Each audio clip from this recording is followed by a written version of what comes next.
7월에는 한인사회 뉴스의 중심 라디오 서울 1650.com과 함께하세요.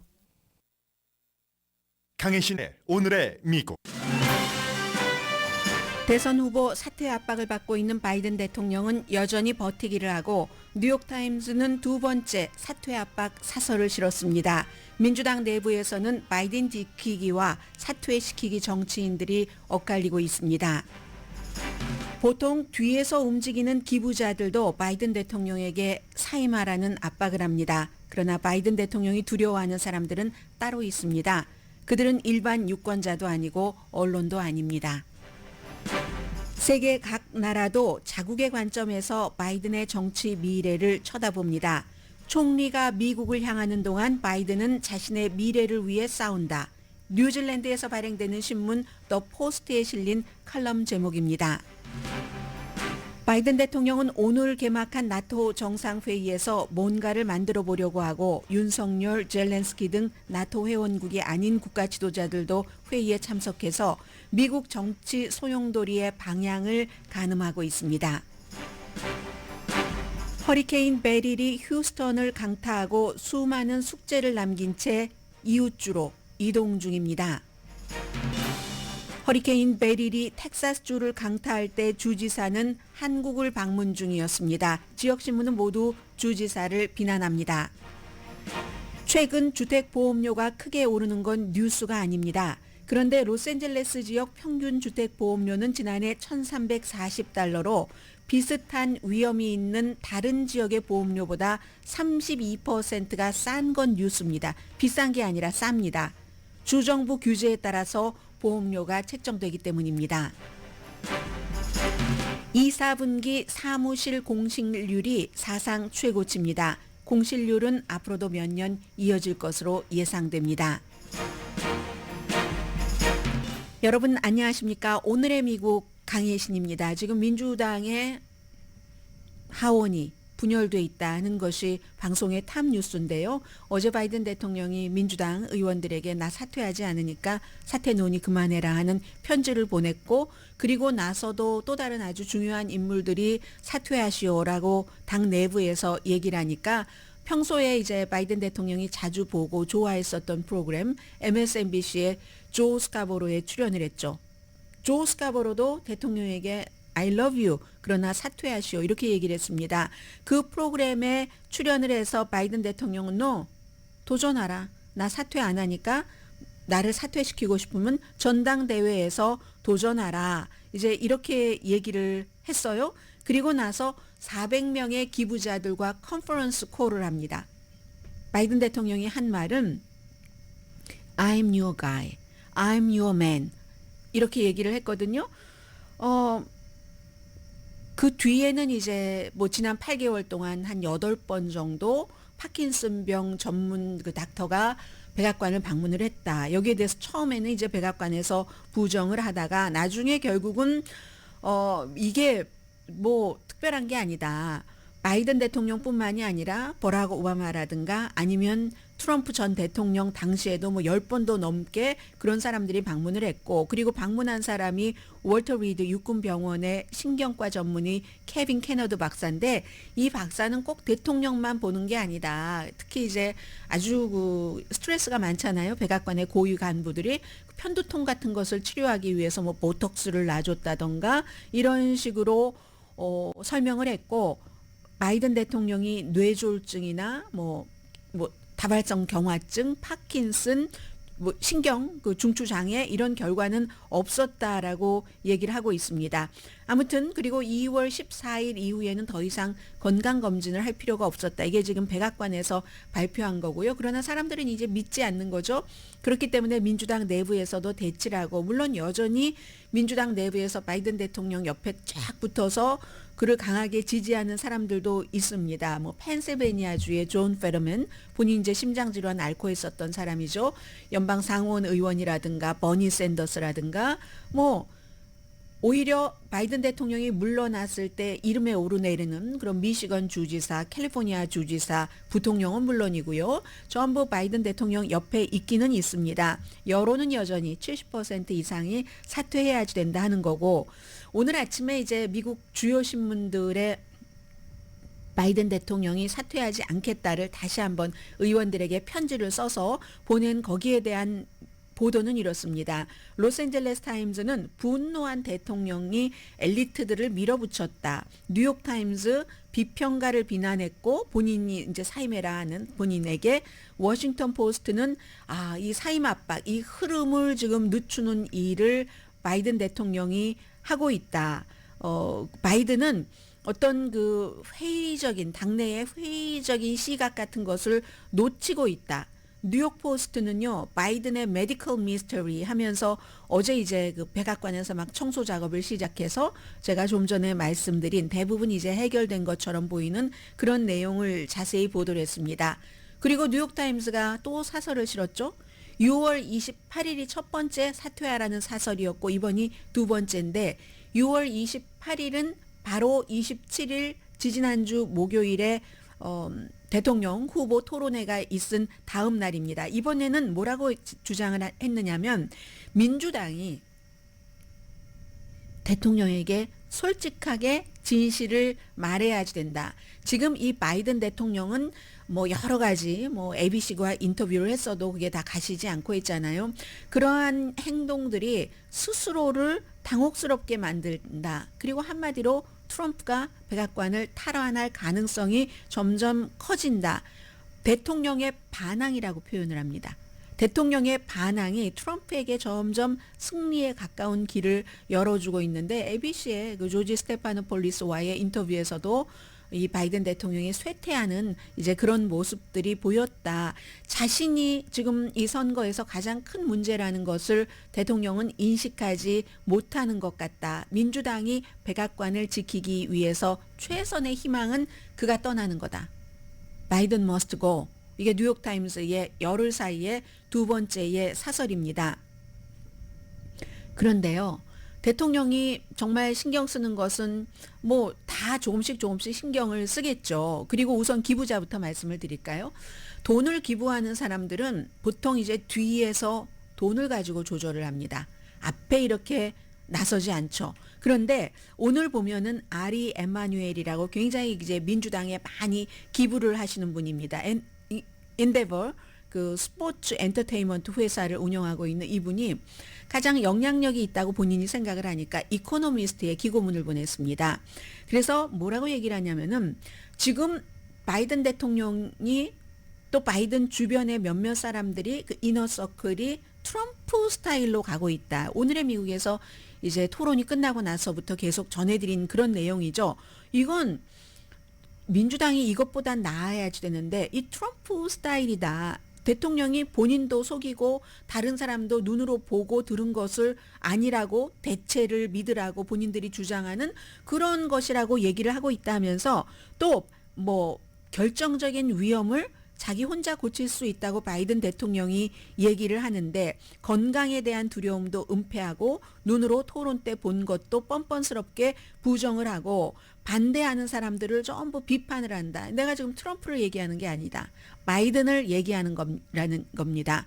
본인 혼자 모든 문제를 뭐 하룻밤에 해결할 수 있다. 내가 유일하게 트럼프를 물리칠 수 있는 천하무적 바이든이라고 알아? 이렇게 얘기하는 것은 트럼프식 스케일의 자기 망상적인 그런 행위라는 생각이라는 거죠.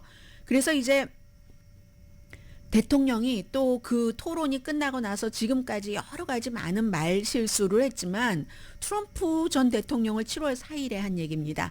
군인들 앞에서 나의 동료라고 얘기를 한다던가 아니면은 그 뭐 방송과 라디오와 인터뷰에서 결국은 뭐 본인이 흑인 여자라고 카멜라 해리스 무슨 뜻인지는 잘 들어보면 알아보겠지만 어쨌든 그 대통령이 말한 문장 자체는 본인이 흑인 여자라는 거예요. 카멜라 해리스라는 거예요. 그런 얘기를 하는데 이 사람도 이 민주당의 큰 기부자도 바이든 대통령이 훌륭한 그 대통령으로서의 업적을 이뤘다는 것을 인정을 합니다. 여러 가지 다요.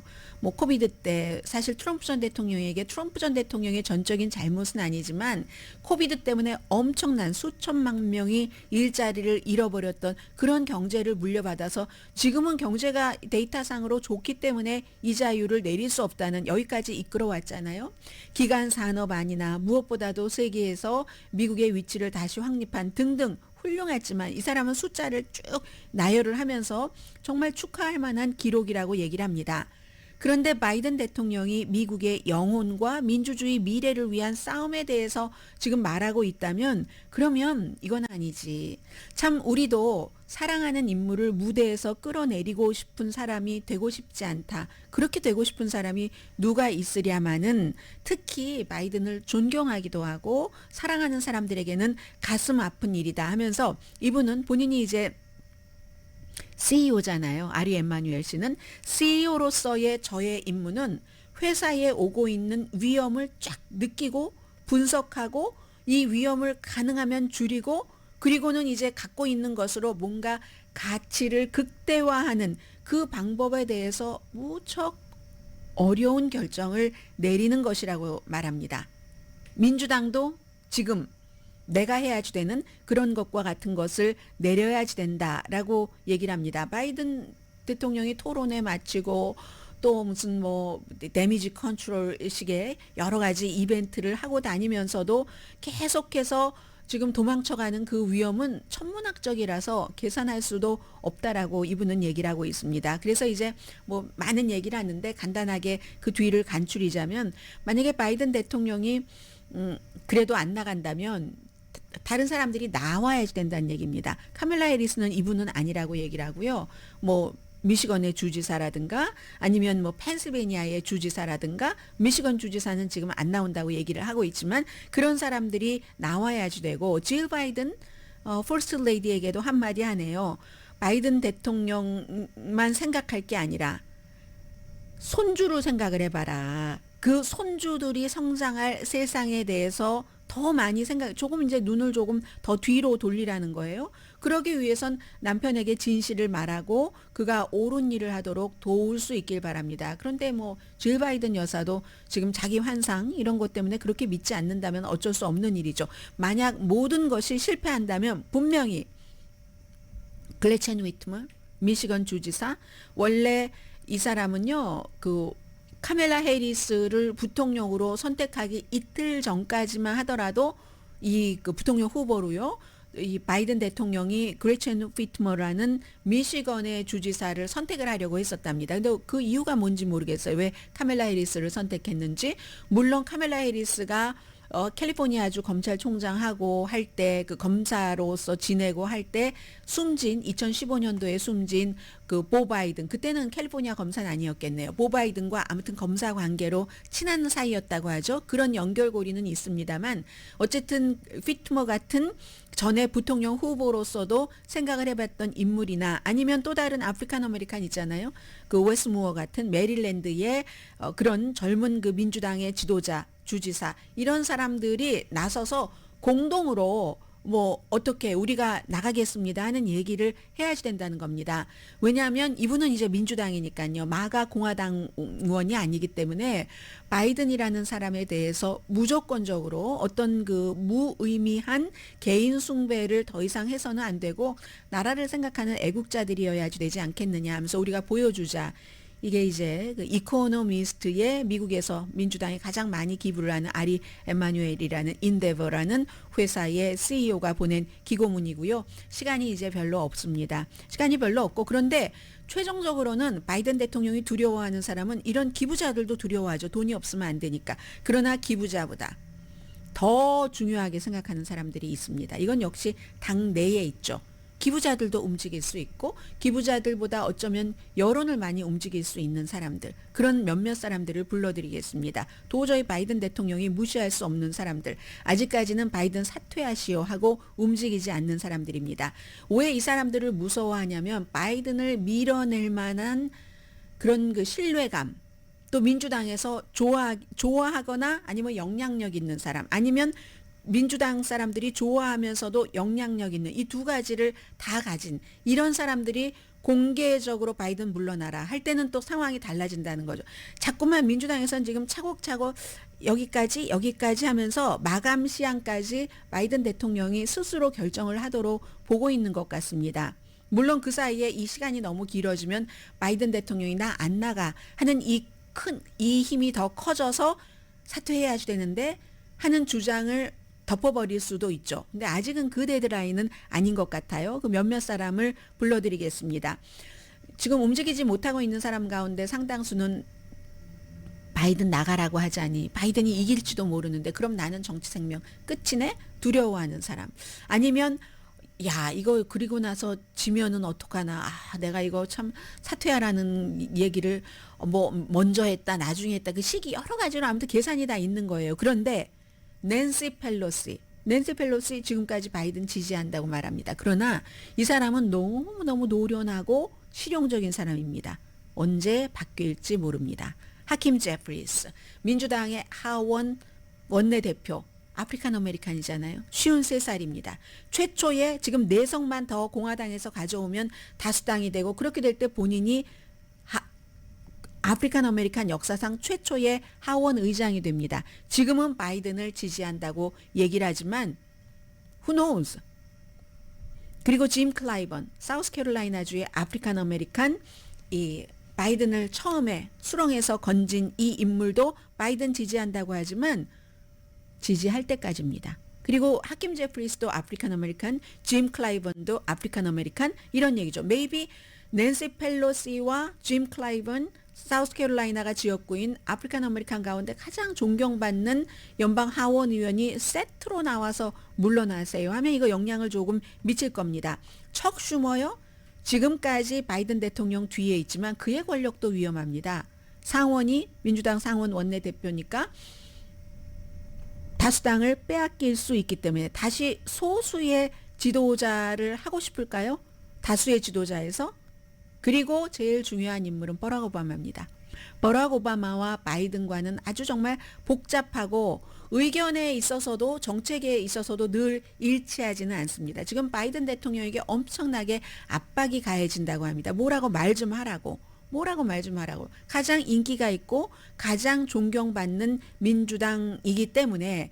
그런데 오바마로서는 본인이 개입하는 게 역효과를 낼 수도 있다는 생각도 하겠죠. 왜냐하면 조 바이든이 트럼프와 대결하고 싶어 했지만 힐러리 손을 들어줬잖아요. 본인의 부통령인데도 불구하고. 그때의 그 개입을 바이든 대통령은 굉장히 후회하고 있을 수도 있고 그리고 그로 인해서 조 바이든 대통령에게 오바마는 미안한 감도 엄청 느낄 겁니다. 그러나 오바마가 이거 지겠어.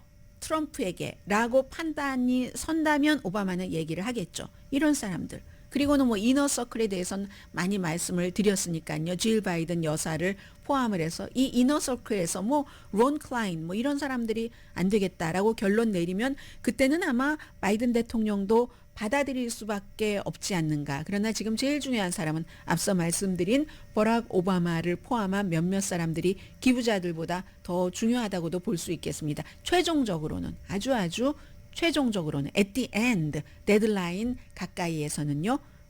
바이든 대통령이 사퇴를 할 수 있는 그런 데드라인이요.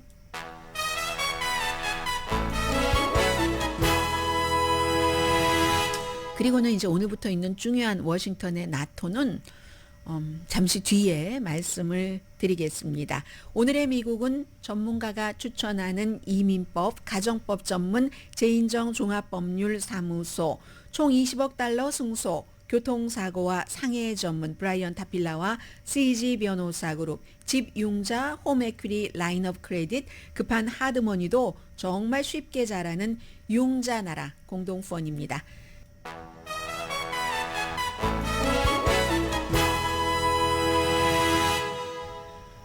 라디오 서울 방송 오늘의 미국 듣고 계십니다. 미국 뉴스가 최근에 항상 트럼프였는데 아니 이렇게 바이든이 돼버렸습니다. 우선 오늘 뭐 미국 주요 신문의 그 탑 뉴스를 보면은 앞에 이 선거에 대해서는 조금 말씀을 드렸었고요. 휴스턴 크로니클 많이 그 휴스턴 지역에 텍사스 지역에 베릴 때문에 고생하신 분들 엄청날 겁니다. 사진 보니까 어떻게 이렇게 집이 다 부서지죠. 야, 그러니까 거대한 그 나무, 평소에는 우리에게 저 오랜 세월을 견뎌왔구나 하는 그런 나무가 한번 탁 치고 나면은 엄청난 수고를 들여서 지은 집도 완전히 날아가 버리고 마는 이제 그런 모습들이 있고 달라스 모닝 뉴스도 마찬가지로 그쪽 지역에는 오히려 이제 정전이 더 심한 것 같습니다. 그래서 지금도 뭐 한 270만 명 정도는 아직 그 정전이라고 하고요. 이 텍사스 주지사의 한국 등 그 아시아 방문에 대해서는 뒷부분에 이제 이게 뭐 크게 중요한 건 아니라고도 보여지니까 뒷부분에 전해드리겠습니다. 그래서 지금까지 뭐 8분 정도는 사망한 것 같고요. 그 이상이 될 수도 있죠. 홍수, 강풍, 완전히 뭐 그쪽에 또 뭐 오일과 연관된 여러 시설들이 있기 때문에 폐쇄되기도 하고 공항은 어제부터 말씀을 드렸습니다. 그리고 나서 이제 이런 그 허리케인이 조금 약화가 돼서 루이지아나, 알칸소 쪽으로 이렇게 나가고 휴스턴 지역은 올 들어서 두 번째 예상하지 못한 이런 그 강한 폭풍이 불어닥쳤잖아요.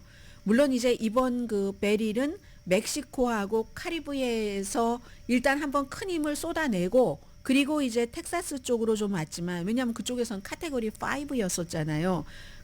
그리고 사망자도 훨씬 많습니다. 10명 넘어요. 완전히 뭐 어디는 폐허가 된 그런 지역도 있다고 하는데 뭐 이렇게 지금 이제부터는 뭐 미시시피 계곡이라든가 하류요, 오하이오 그 밸리, 오하이오 계곡 이런 쪽으로 오늘과 내일 이동을 한다고 합니다.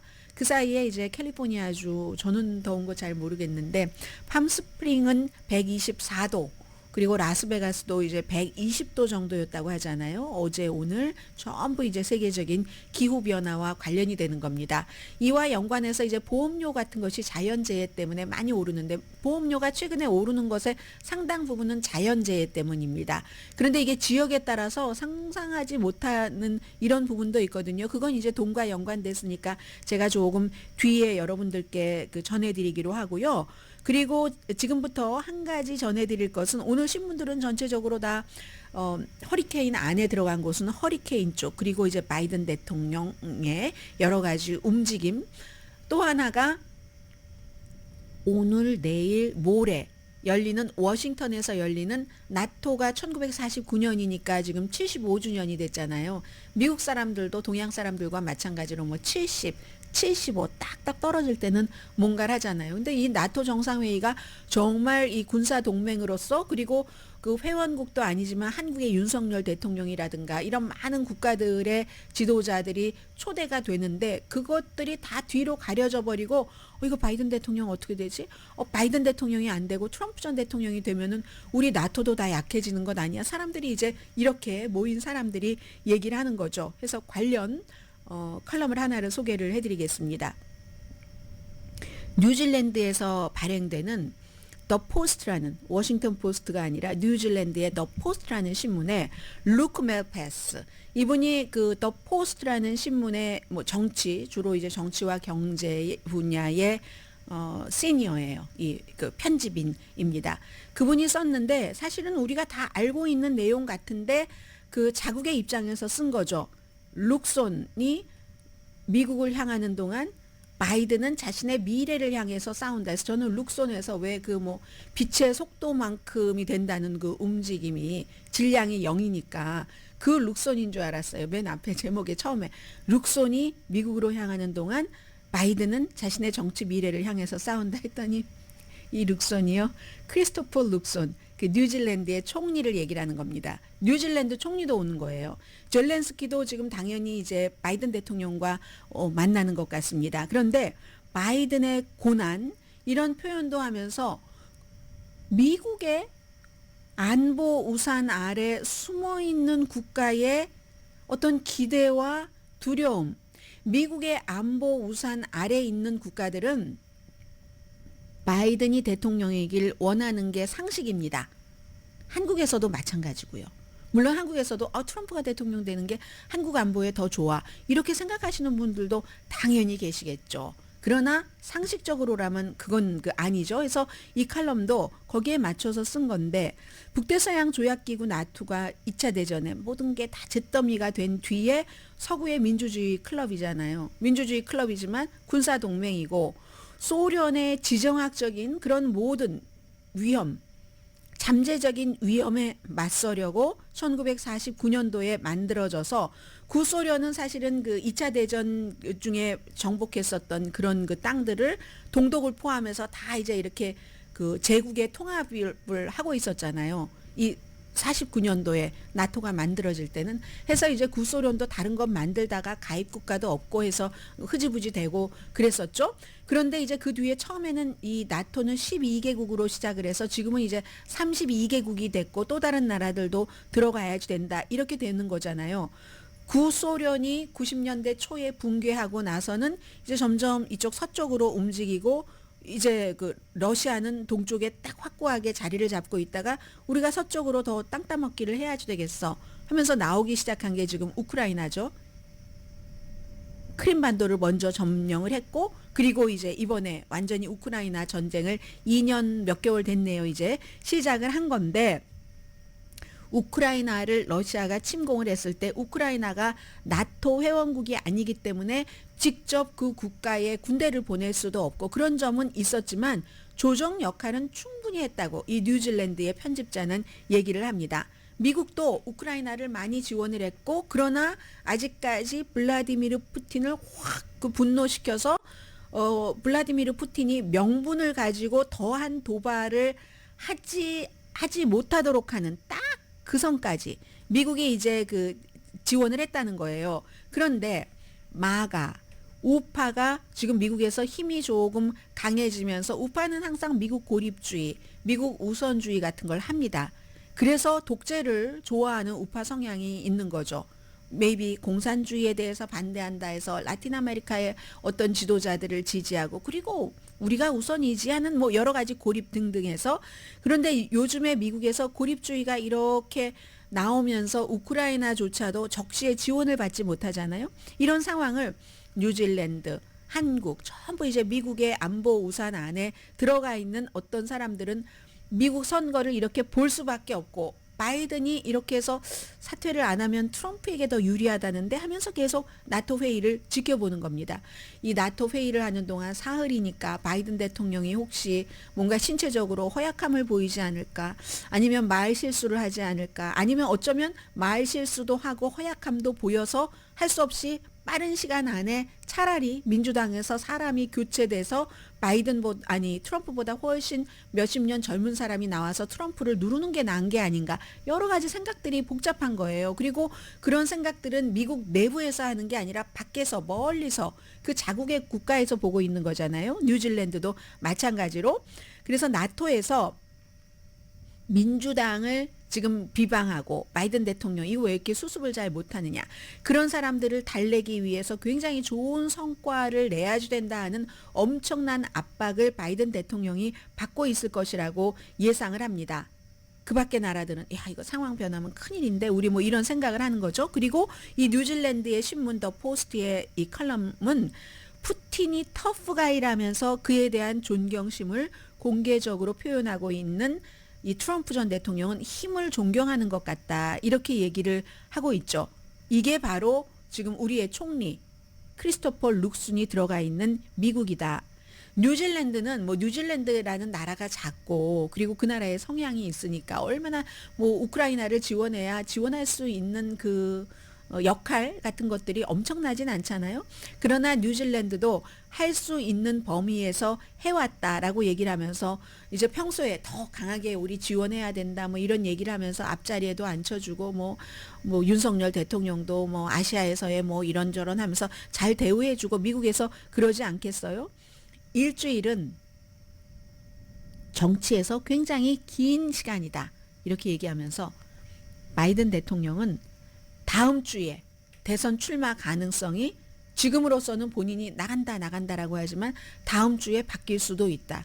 이번에 뉴질랜드 총리가 여기 와 있는 나토 이 회의 기간 동안에서 어떠한 사건이 될 수도 있고 그러한 모멘텀 같은 것들이 마련돼서 그럴 수도 있다. 그러니까 가서 상황 파악도 잘하고 오고 해야지 된다. 아무튼 그런데 이제 이 신문도 결국은 바이든 대통령이 지금 엄청난 이 나토 정상회의를 주최하는 국가로서 압박을 받고 있다 하는 얘기를 하고 있는 겁니다.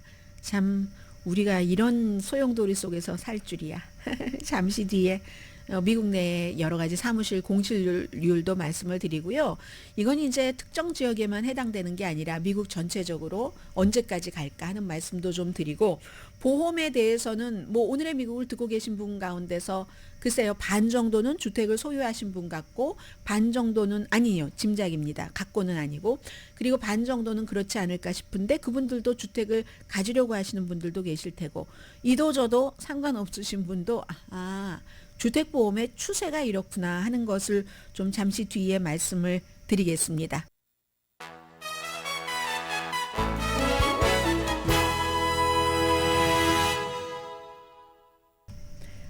라디오 서울 방송 오늘의 미국 듣고 계십니다.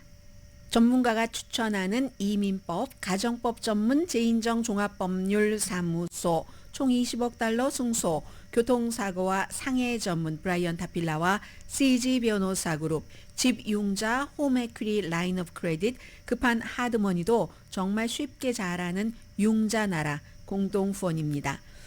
2분기요, 2, 4분기에 사무실 공실률이 20.1%. 저는 이거 로스앤젤레스에 살고 있으니까 작은 것 같아요. 로스앤젤레스는 20.1%보다 훨씬 많겠죠. 이게 기록적인 수치랍니다. 이 같은 수치를 1979년부터 따져왔는데 데이터가 나오면서 가장 높은 수치라고 하거든요.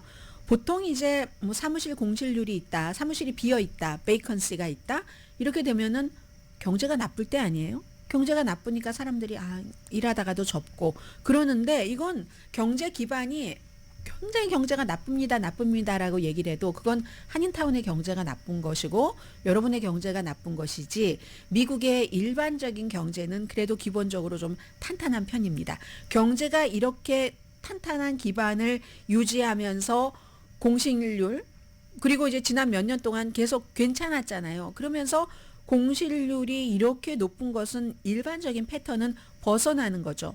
상상하시는 그대로입니다.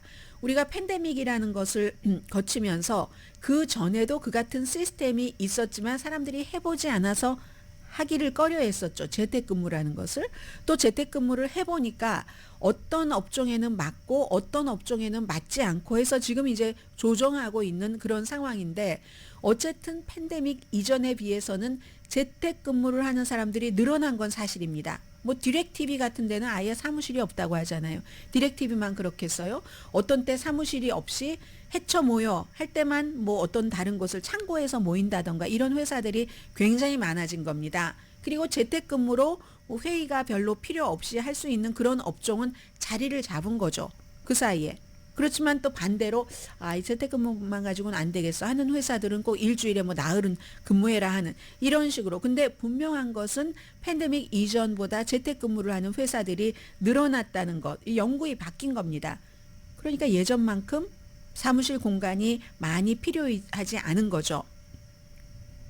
이 같은 장기 리스에 있어서 랜드로드들은 굉장히 힘들겠죠. 이 문제가 해결되는 데는 오랜 시간이 걸린다. 무디스가 지금 이렇게 분석을 하는 거거든요. 뭐 예를 들어서 뭐 사무실과는 달리 우리가 그 쇼핑몰을 생각해 보면 쇼핑몰은 거기에 뭐 교육 시스템이 들어간다던가 이런 것들이 자리를 잡으려면 시간이 걸리잖아요. 지금 공실률이 돼 있는 이런 사무실을 저희 빌딩도 마찬가지인데요.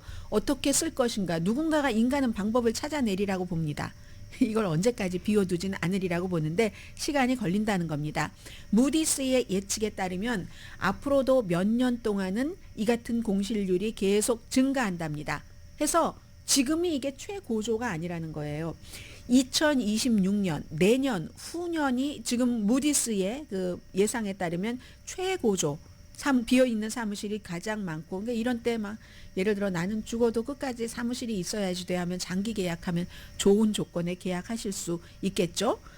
그런데 이것도 또 모르는 일이죠. 왜냐하면 경기가 만약에 침체한다 하면 이제 장기 계약하시는 분들 후회하실 수도 있어요. 더 싸게 할 수도 있는데 하면서 여러 가지 바뀌는 그 변수는 있지만 당분간 이런 사무실 공실률이 좋아질 리는 없다. 앞으로 뭐 랜드로드 이런 분들은 몇 년 동안 상업용 부동산 건물은 고통이 있을 것이다. 이게 이제 무디스의 분석입니다.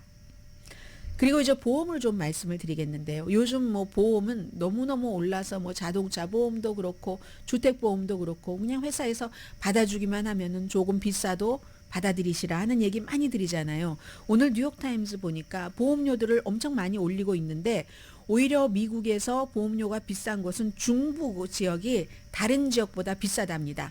그런데 그 이유가요. 저는 상상하지 못했던 이유거든요. 제가 좀 그쪽에 문외한이라 그런지 모르지만 로스앤젤레스 하면 뭐든지 다 비싸니까 보험료도 비싸다고 생각하시죠. 아니랍니다. 오히려 다른 지역보다 싸답니다. 그래서 뭐 예를 들어 아마 텍사스보다도 쌀걸요? 텍사스 같은 데 가면 집값은 싸도 또 보험료가 엄청 비싸더라 하시는 분들 얘기, 그것도 지역에 따라 차이가 있겠지만 그런 얘기 들어보신 적 있으실 겁니다. 그래서 은퇴 준비하고 어디 집이 싸니까 나 거기 갈 거야 하시는 분들은요. 보험료가 어떻게 되는데 알아보셔야지 됩니다. 재산세는 또 어떻게 되는데 그것도 알아보셔야지 되고요.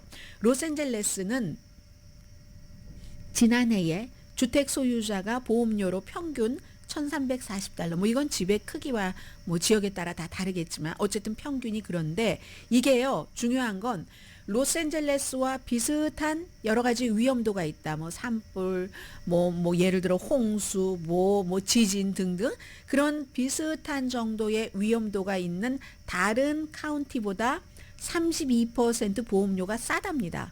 로스앤젤레스가 싸다는 거예요. 그러면 생각해 보세요. 집은 전국의 주택값보다 로스앤젤레스가 훨씬 비싼데 그럼 보험 가격이 비싸야지 되는데 왜 싸냐? 보험값은 전체적으로 보험값은 일반 주택값의 한 뭐 0.2% 뭐 그 정도가 평균 정도 된다고 하거든요.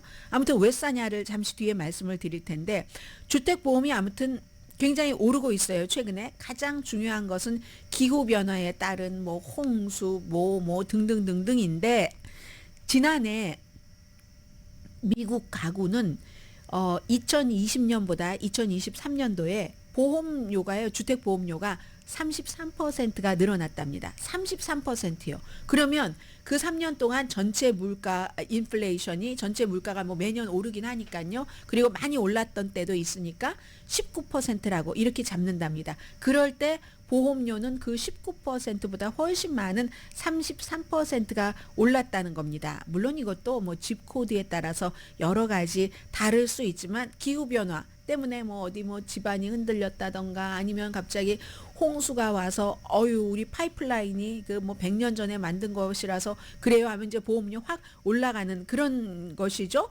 그런데 비슷한 위험 수준을 가진 주택 소유자가 왜 저쪽 지역, 저쪽 주, 저쪽 동네, 저쪽 카운티에 사면 싼데 나만 이렇게 비싸지? 이건요. 보통 이제 주 정부의 그러니까 카운티별로 하는 것보다는 로스앤젤레스 이쪽 LA에서 카운티 뭐 오렌지 카운티 이렇게 비교하는 것보다는 주 정부랑 비교하는 게 더 좋은데 정말 놀라운 결과 중에 하나가 항상 그 위험만을 그 반영하지 않는다는 겁니다. 그 돈이 일반적으로 중부 지역, 걸프만 이런데 대서양 그 연안 이쪽 지역의 그 보험료가 높은데 그 극한 기후 때문에 높은 게 아니래요. 보험료를 주로 이제 그 주정부가 어떻게 하느냐.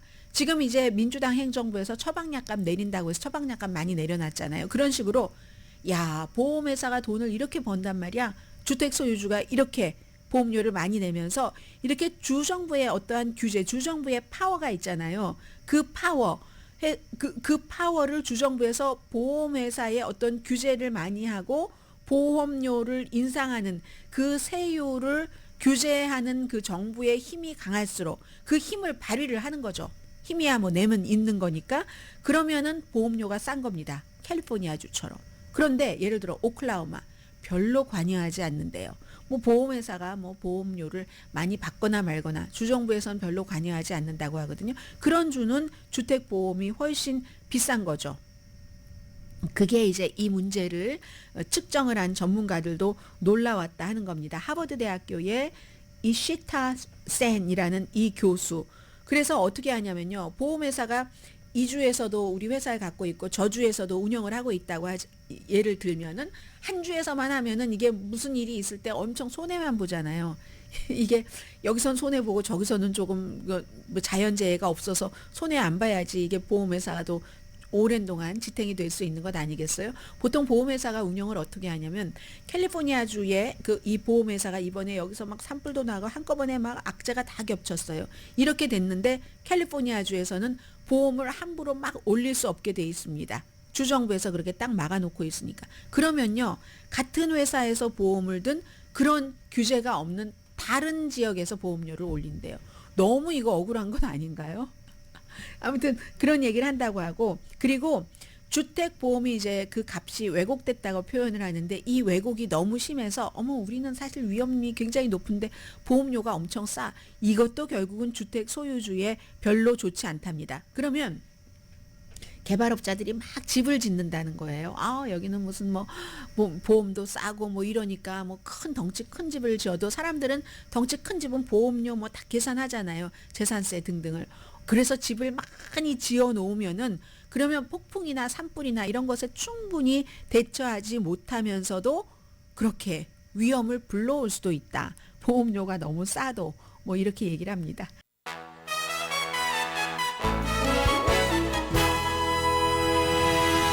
라디오 서울 방송 오늘의 미국 듣고 계십니다. 네, 지금 텍사스 주지사가 저렇게 막 폭풍이 막 핥히고 지나갔는데 대만, 한국, 일본을 일주일 동안 방문한다고 비난을 많이 합니다. 뭐 휴스턴 크로니클도 비난을 했고요. 그리고 어스틴에서 발행되는 어스틴 아메리칸 그 스테이트맨 이런 신문들도 엄청 비난하는데, 왜냐하면 금요일에 출발을 했는데 대만으로 먼저 갔었던가요? 뭐 한국엔 이미 여러 사람들과 한국에서 만났고요.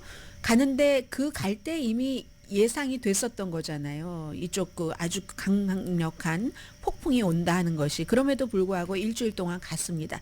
게다 대고 아니 포스트 레이디도 같이 가서 비난을 더하는 것 같아요. 물론 공무죠. 어떤 공무냐면 아시아에 일주일을 머물면서 경제개발 이런 것에 관한 임무인데, 주지사의 뭐 경제개발국이 다 준비를 했고, 돈은 누가 됐냐면 비영리 텍사스 경제개발공사가 뭐 기획도 하고 원래 기획도 하고 돈도 다 지불하고 해서 여러 와이프 또 비즈니스 관계자들과 함께 대만, 한국, 일본을 방문을 한 건데, 물론 이제 허리케인 내지는 강력한 폭풍이 텍사스 주에 몰아온다 하는 게 지난주부터 예고가 됐기 때문에 부지사에게 모든 권한을 넘기고 간 건 사실입니다. 그리고 이제 현지에서도 계속 보고를 받는다고 하고요. 부지사가 또 뭐 굉장히 많은 지역에 지금 그 텍사스에 비상사태가 선포가 됐잖아요. 주지사도 선포하고 부지사도 선포하고. 그런데 이게 해외여행이 이게 맞는 말이냐. 물론 놀러 간 여행은 아니지만 캘리포니아주의 에릭 스왈웰 그 의원이 얘기를 하네요. 아니 텍사스에 우리 가족들이 있는데 우리 가족들도 이번에 이 폭풍으로 굉장한 타격을 입었을 텐데 그걸 알면서도 주지사가 간 게 너무 충격적이다. 그리고 또 어떤 사람들은 왜 몇 년 전에 테드 크루즈라는 텍사스주가 지역구인 연방 그 상원 의원이 너무 추웠을 때 전력 그런 것들 때문에 전기가 안 들어오고 막 꽁꽁 얼고 할 때 본인 그 와이프와 본인 가족들 또 몇몇 가족들은 우리 칸쿤으로 가자 랄랄룰루 하고 갔다가 이제 본인만 가방 싸들고 다시 왔잖아요. 그거 보는 것 같다. 물론 그때는 테드 크루스는 개인 여행이고, 그리고 지금 그렉 에버트 주지사는 공무라고는 하지만 뭐 후테어 퍼스트 레이디까지 거기를 텍사스 주에 따라가면서 이럴 필요가 있는가 하는 그런 비난을 미국에서도 이런 거 하더군요. 그래서 제가 좀 재미있다 싶어서 전해드렸고요. 그리고 역시 지금부터 며칠 동안 굉장히 중요한 문제는 나토 회의입니다. 나토 회의에 대해서 여러 사람들이 많은 것을 지적을 하는데 이게 뉴스로서 라디오 뉴스로서 전달해드리기 재미있는 아이템은 아니잖아요. 그렇지만 또 현대를 살아가는 우리로서는 또 뭐 알면 좋을 그럴 이슈이기도 하고, 복잡한 거 다 빼고 지금 나토에서 회의를 하면서 뭘 사람들이 걱정하냐면 중국, 러시아, 이란, 북한 이런 나라들이 서로 이제 이렇게 같이 힘을 합하잖아요. 그렇다고 무슨 러시아와 중국이 꼭 정말 신뢰를 한다던가 동등하다던가 그런 건 아니죠. 필요할 때의 파트너 뭐 이런 정도는 되지만 나토는 이건 헌장에서 한 나라만이라도 공격을 받으면 우리나라가 공격한 것처럼 하는 거야 하는, 물론 그 강도는 다르지만 그래도 지금 쭉 이렇게 연결되고 하는 것이 있는 것은 그 사실이죠. 그리고 75주년을 맞아서 이걸 더 강하게 해야지 된다 하는 겁니다. 아시아 동맹도 강화시켜야지 된다. 왜냐하면 세계가 한 50년쯤 됐나요? 세계화를 처음 시작해서 지금 완전히 세계화가 된 그런 그 시기가 시작할 때부터 지금까지, 그러다 보니까 자연스럽게 미국과 유럽, 예전부터 연결이 됐지만 유럽과 아시아도 많이 연결되고, 뭐 아시아와 뭐 중미, 남미, 미국 이런 연결성이 너무 높아지니까 이제 아시아와 동맹도 강화시켜야지 된다. 그리고 유럽과 아시아에서의 여러 가지 위협 같은 것들도 점점 연결돼 있다는. 그래서 두 지역이 예전에는 유럽과 아시아 하면은 경제로만 연결됐는데 이거 군사 협력 같은 것도 같이 해야지 되는 것 아니야? 뭐 이러므로 인해서 G7에 한국을 받아들여야지 된다. 호주나 뉴질랜드도 받아들여야지 된다. 이런 얘기들을 하는 겁니다. G7에도 그렇고 뭐 나토, 인도에 막 구애하는 하는 것도 필수죠. 왜냐하면 인도가 중국하고도 뭐 어떤 때는 아닌 것 같다가 또 어떤 때는 손을 잡고, 러시아하고도 지금 나렌드라 모디 총리가 러시아에 갔잖아요. 해서 오늘 아침에 보니까 젤렌스키 우크라이나 그 대통령이 좀 비난을 하던데, 인도도 같이 이렇게 모아야지 되고 하는 게 이제 현재로서는 세계화 이후의 필수라고 얘기를 하는 겁니다. 트럼프 전 대통령이 잘한 것도 있어요. 나토에 대해서. 물론 오바마 때부터도 열심히 강조를 했지만 분담금을 내라. 2% 내라. 2% 냈다가 2.5%까지 올라가라. 2.5%까지 내는 나라는 별로 많지 않잖아요. 뭐 미국 등 해서 몇 퍼센트 안 되는데, 그런데 나토는 중국과 러시아의 관계처럼 필요한 때 딱 이게 아니라 분담금을 안 돼도 공격을 받으면 우리가 공격을 해준다. 이런 것들이 있는 거죠. 그래서 이러한 이후의 우정 약속을 더욱 강화시키는 것이 이번에 지금 그 바이든 대통령이 주도하고 있는 나토 그 정상회의입니다. 오늘의 미국은 전문가가 추천하는 이민법, 가정법 전문 재인정 종합법률 사무소, 총 20억 달러 승소, 교통사고와 상해 전문 브라이언 타필라와 CG 변호사 그룹, 집이용자 홈에퀴리 라인업 크레딧, 급한 하드머니도 정말 쉽게 잘하는 유용자 나라 공동 후원이었습니다. 10시에 브라보 마이 라이프 방송됩니다. 지금이 여름인지 가을인지 특히 실내에 있다 보면은 빌딩에서 에어컨을 조절해 주는 대로 우리 몸이 그 맞춰가니까 어떤 날은 뭐 더운 것 같기도 하다가 아닌 것 같기도 하다가 알 수가 없습니다. 건강 유의하세요. 강혜신이었습니다.